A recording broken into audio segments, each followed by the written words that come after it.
এবারের ব্লু নেটওয়ার্কের প্ল্যানটা যদি বিস্তারিত আপনারা দেখেন তাহলে সেখানে দেখবেন যেটা একটা ইকোসিস্টেম বিল্ড করার দিকে মনোযোগটা দেওয়া হয়েছে, যাতে করে এই খালের পাড়েও যারা থাকতে বাধ্য হচ্ছে তারাও যাতে এটার সাথে সম্পৃক্ত হতে পারে। খালের পাড়ে কৃষি থেকে শুরু করে এটাকে একটা ইকোসিস্টেমের মধ্যে নিয়ে আসা।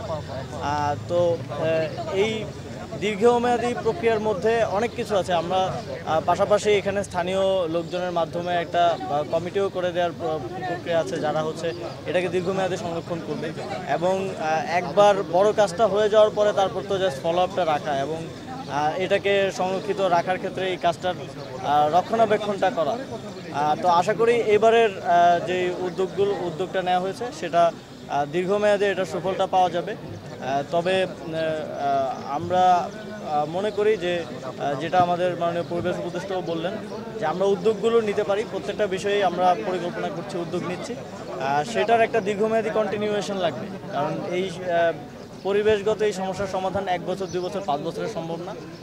এটা দীর্ঘমেয়াদী এবং এটা একটা কন্টিনিউয়াস প্রসেস, এটা কন্টিনিউ রাখতে হবে। আসিফ ভাই, আমার একটা প্রশ্ন ছিল, 2 সিটি কর্পোরেশনে ইতিমধ্যেই আমার পর্যায় থেকে 2 সিটি কর্পোরেশনের সিওর জন্য দেওয়া হয়ে গেছে। জনপ্রশাসন থেকে অর্ডার হলে আমরা পেয়ে যাবো।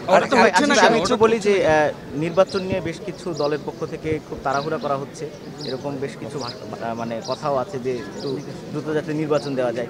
এটা কি আপনাদের উপর কোনো বাড়তি চাপ তৈরি করছে, কিংবা আপনি মনে করছেন কিনা সামনে কোনো রাজনৈতিক সংকট তৈরি হতে পারে? আমরা মনে করি যে এই গণঅভ্যুত্থানের পরে জনগণ বাংলাদেশের রাষ্ট্রের কাঠামোগত সংস্কারের দায়িত্বটা আমাদেরকে দিয়েছে।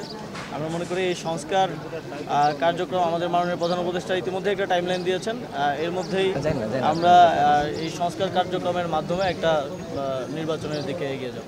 মানে চাপ তৈরি করছে না এই ধরনের কথাবার্তা যে একটু নির্বাচন তাড়াতাড়ি দেওয়া দরকার? রাজনৈতিক দলগুলোর সাথে নিয়মিত আলোচনা হচ্ছে। এখন সবারই পলিটিক্যাল স্টেটমেন্ট মেক করার তো অধিকার আছে এবং তাদেরও নিজস্ব রাজনীতি আছে। তবে আমরা মনে করি যে সংস্কার কাজটা আমাদের দায়িত্ব, এই দায়িত্বটা আমাদের পূর্ণ